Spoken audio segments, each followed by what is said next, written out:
Welcome back to another episode of Johanna Banana. Let's recap. All right. Here's my new hat to do the recap. So I got a lot of great responses back from my last episode. Thank you very much. I will be doing a nice little appreciation at the end of the show.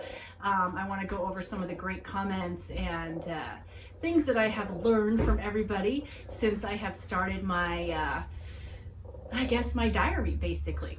Anyways, still got my cat here. Still looking for a name here, okay? I've gotten some suggestions. I'm still looking for more suggestions for my cat. So please think about a good cat name, okay? All right. Okay, so like I had said before in my last episode, we are going to do a timeline of my love life. And today we are starting with my first marriage. Okay, so we're going to talk about my first marriage, and and we'll just keep going from there. Okay, so Aiden has barricaded himself with stuffed animals. Yeah, kind of cool, huh? All right, so we're going to talk about my first marriage, and it's nice that we're starting out on a good note, because my first marriage wasn't bad. I still have our wedding pictures. We remained good friends up until we both remarried. So it's nice that we're starting out on a good note, because I know my show, and I kind of feel bad about it. It's a little male bashing, and I'm so sorry about that, but it's just, this is what has happened to me, and I know I have a part to play, and I'm trying to learn what my part is and what role I played in my love life. But this one is a good one. We remain good friends, so this isn't too bad. Okay, so I was 20. I was 20, and I was going to college full time. I was doing a trade school. It was called Heald Business College. Yes, I thought it was going to be the best office secretary, executive ever. I don't know why. I took a job working for the city of a town that I grew up in, and I thought I was totally going to be, office work was for me. I was always a big animal lover, but office work I really thought was for me. Anyways, so I was going to college full time, and I was working at a job part-time, and I was living on my own. I was determined to make it on my own. And looking back, Aiden, I was really skinny then. I was a starving student, eating like once a day. I was like, 125 pounds or something. I don't even know. Like, now that I've lost a lot of weight from my dad, I don't even know how I was able to be that skinny. But hey, I was 20. So when I met him, he told me that he was 32. Then, and it was a whirlwind romance. I got totally swept up in the whole thing. He was older, he had a career. I had just ended my 4-year relationship with my high school boyfriend, who of course I was in La La Land and thought I was gonna marry. So it just, at the time, it felt so right with him. I was living with somebody that liked men, and she had numerous men over at our place. And it got to the point where I was just sick of men, different guys coming in and out of our apartment.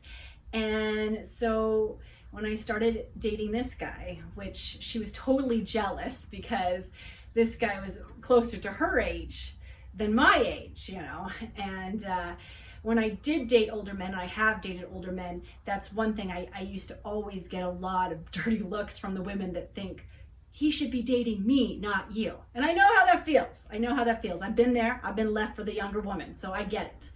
But then, back then I was the younger woman, okay? Anyhow, so this is our whirlwind romance. He was 15 years older than me. I knew him for 1 week, and I moved in with him. We were engaged in December. He proposed to me in front of his entire family. And I just caved under the pressure. I just thought it was the adult thing to do. My dad referred to me as I was his trophy wife. And at the time, I didn't really, my parents didn't really understand why I was dating somebody 15 years older. But here's the thing about only children, and Aiden knows this. You're kind of a mini adult when you're an only child because you spend a lot of time with adults. You feel a lot more comfortable with adults, don't you, Aiden? Yeah. Yeah, exactly. I've received phone calls from Aiden's teachers and they love him. So of course it was natural for me to gravitate towards older men, and I still do. And yeah, so anyway, so it was a whirlwind romance. Moved in with him after only knowing him a week. We were engaged in December, and then we were married in May. So yeah, it was a bit crazy.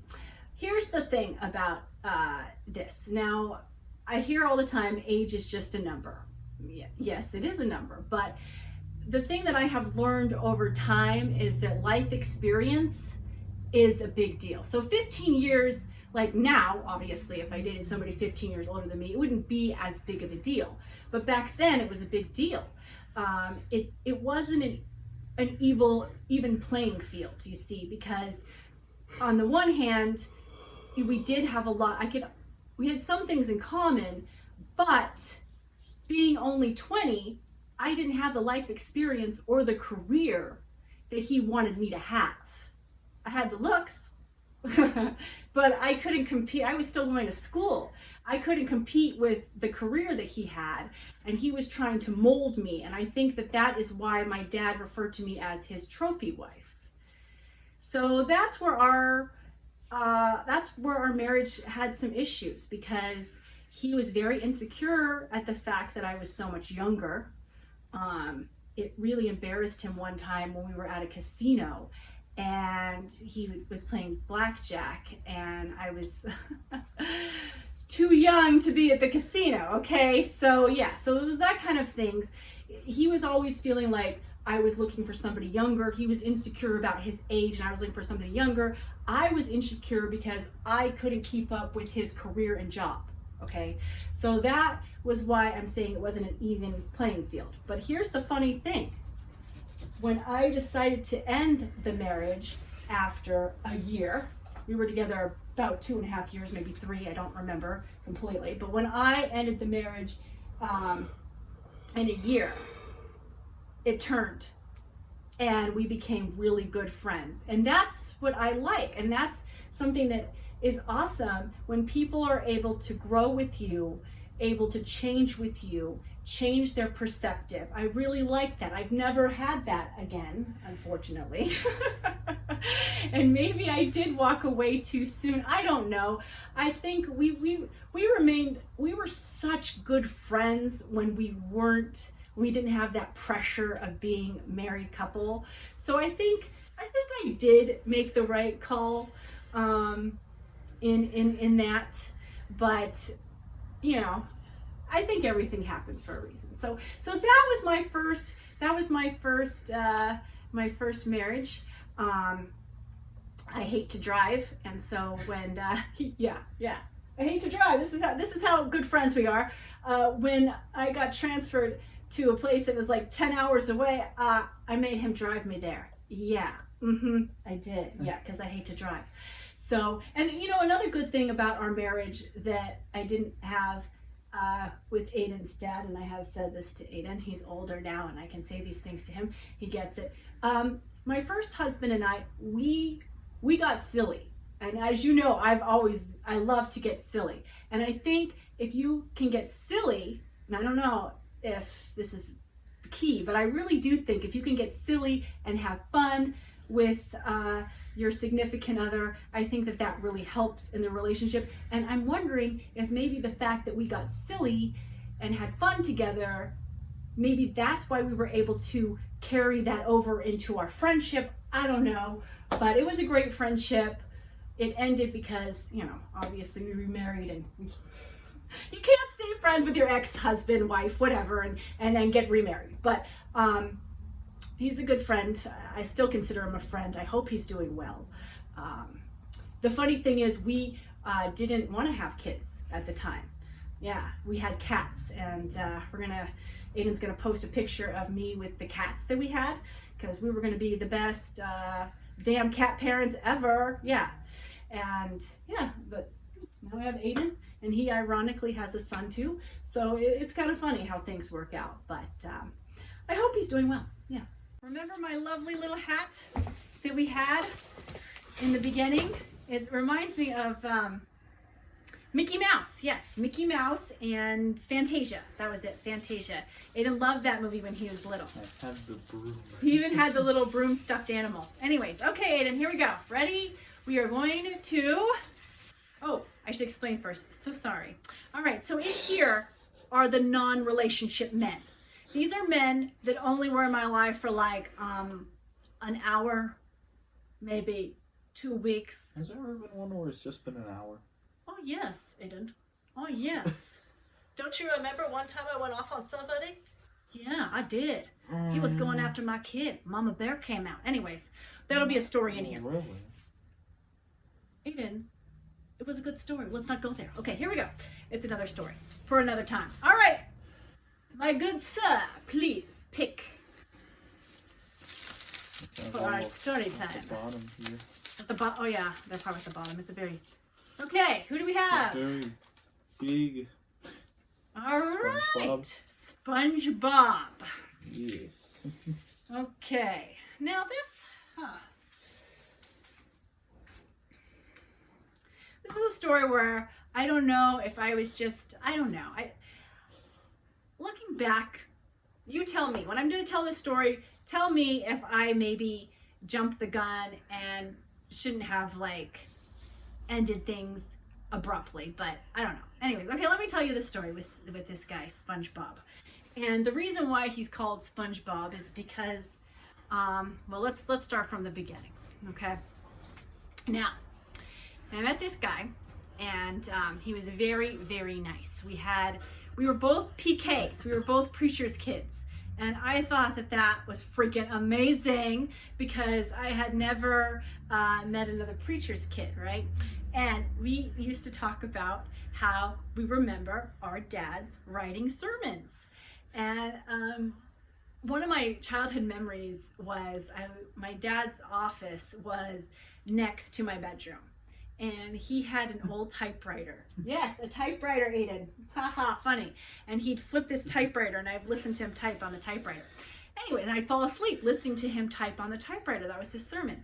So that's a memory, or that's something that only PKs can share, or maybe people that write, I don't know, speeches. Maybe political kids have that too. I don't know. Anyways, so we really bonded with the whole church thing. And the good thing about him, he wasn't a Bible thumper, and wasn't a Bible literalist. So, and I'm not either. So it was a good fit. Anyways, our first date was very nice. We went to Village Inn, which I know people aren't Village Inn, but honestly, an online dating, Village Inn is a plus, okay? Because most people are like, I want to meet at a park, a library, maybe they'll buy me a drink, but this guy was going to buy me dinner at Village Inn, and that's huge. I know it's kind of sad for some people that haven't dated in a long time, like, oh, that's terrible, but that's how it is these days, people, okay? That's how it is. Anyways, he even brought me a gift, right? Do you remember SpongeBobby? He was always bringing us stuff, wasn't he? Yeah, always bringing us gifts, which was unusual because, as we all know, I date a lot of takers, so it was kind of interesting. He was bringing me a gift. So he brought me a gift. I think it was a chocolate, and we had a very nice first date. Very, very, very nice first date. And I have a thing, here's my OCD thing. I have a thing about smell, okay? Hygiene is very important to me. I have learned in my online dating that some people don't shower every day, or some people just have different smells. They just smell weird. that's one of my things. I'm not really particular about what job you have or, the color of your skin, but please don't smell, okay? Do not smell. And so that's the first thing I check for. I'm a hugger, so I'm like hugging and I'm smelling. Okay, I did not smell anything, okay? Like I think the first 3 dates, I didn't smell anything, okay? Aiden. I didn't smell anything. But it was, I don't know what it was, but it was at the Safeway grocery store. All of a sudden, I started smelling wet sponge on him. Yeah. Yeah, at the grocery store. And I was like, where did this come from? Oh no, right? Oh no. So, anyways, when I came back to the house, I wasn't sure if it was just me, or maybe it was at Safeway, but Aiden smelled him too, and confirmed it. Now, I don't know if this was the right thing to do, okay, but for once in my life, I decided to tell him that he smelled. Well, actually, I should back up. Let's back up. First, I thought, this is what I do with guys that smell, okay? I get really sexy and I say, you wanna take a shower? Okay. So we did the whole shower thing and I scrubbed him really well. And I made it like sexy, okay? So, And anyhow, but he still smelled. So I think it was the second day or the second time that I still couldn't get rid of this wet sponge smell. I kept smelling this wet sponge smell. I still couldn't get rid of it. That I actually confronted him about it. I know. I can't believe it. I know. I don't know what it was. I think because I really wanted the relationship to work and we had some other things in common that I told him that he stunk. I know, looking back in retrospect, it just sounds horrible. I know, but I did. I mean, I didn't say you stink. I tried to explain the fact that I was in a relationship with this guy that had really bad breath and I never said anything and it always bothered me. So this time I was trying to do things a little bit better and let him know, but it completely backfired. Obviously, I'm sure all you people were like, duh, of course it was going to backfire. He was upset.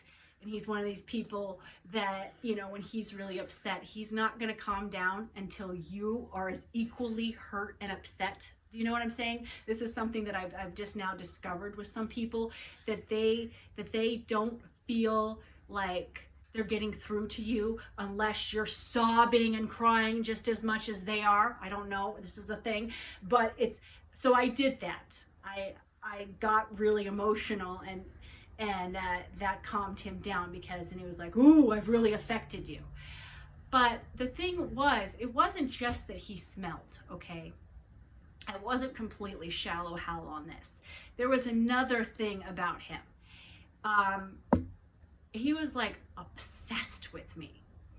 A coworker called him, I don't know what the term is, a 5-class clinger. He would leave me, he worked nights. As a janitor at an elementary school. Yeah. See, I'm not shallow Hal, okay? And he would leave me long voicemail messages, how he saw us married and things. And that I would wake up in the morning to these long voicemail messages of my future that I wasn't planning for myself, okay? So that kind of creeped me out too. It really sucks. I have such a hard time finding that happy medium. You either find a guy who's just like, I'll get to you when I get to you. You're on standby, like, oh, I hope he asks me out tonight, but I'm trying to play cool. Or you have the guys that like want to spend 24/7 with you and marry you. So I can't ever find a happy medium. But I ended it with him. He took back all of his things. You remember when he had to come back for that globe? Yeah. Yeah, because every time he just kept bringing us stuff.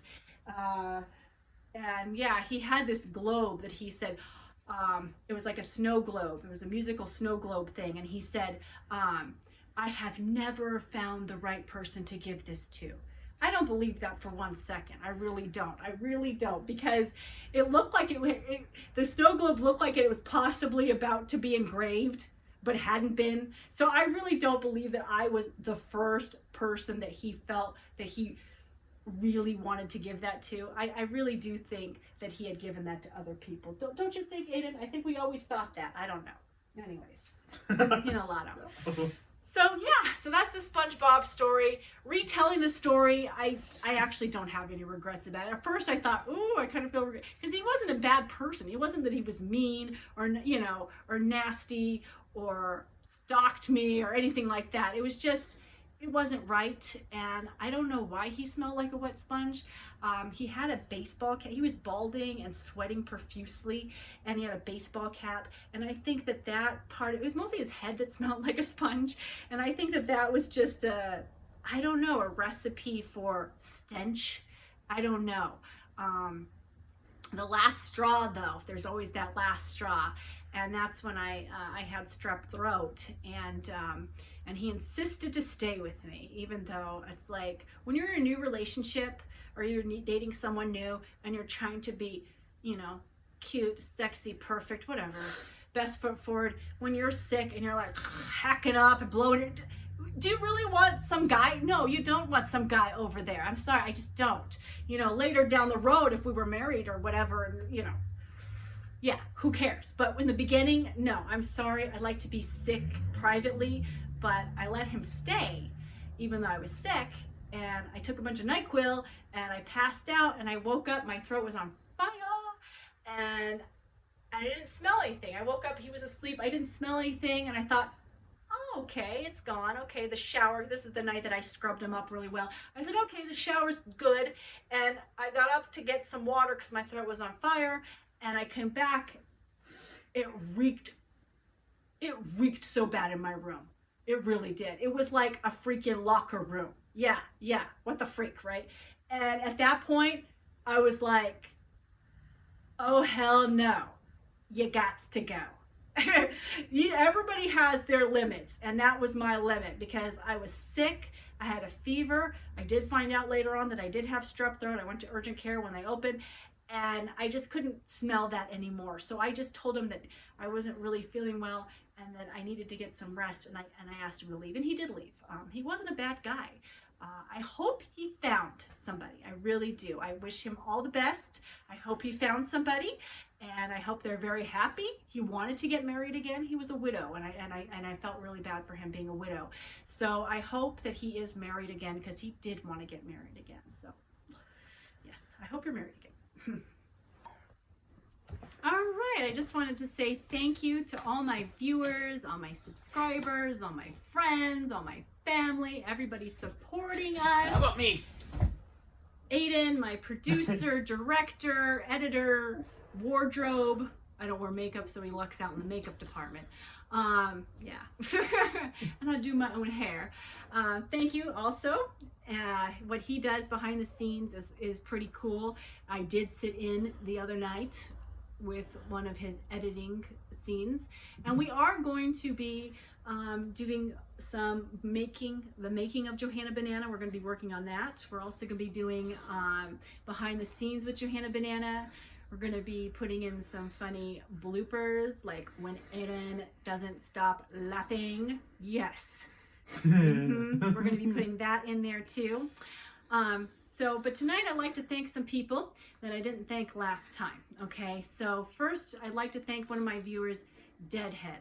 I caught up on some of your comments, and there was one comment that I just now read, and I'm very sorry.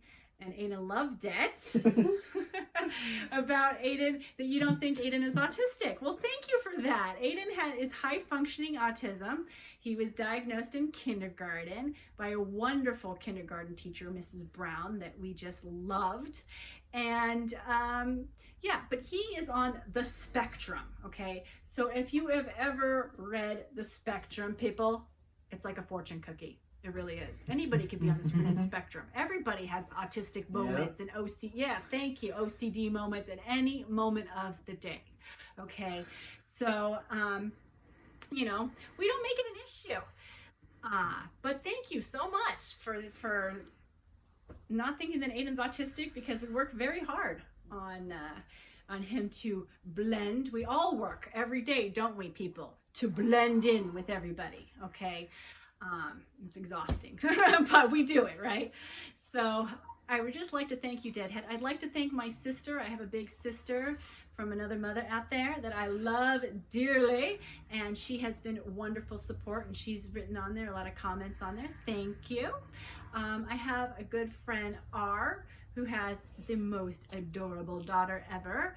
She loved my last episode. She wrote to me that she likes the fact that I can be silly and serious at the same time. She really enjoyed the thing about my grief, because she lost her father as well. It's very interesting to find out how many people have lost parents and loved ones, because it is a hard thing to do. So thank you so much to all of you out there for watching the first quote that we put for the appreciation. That was one of my good friends that I used to work with years ago. So thank you for that quote. Everybody has been so supportive in helping me with this channel, sending me stuff, giving me advice. D and L are awesome with their advice. Thank you so much. Love to all. And my next episode will be number 2.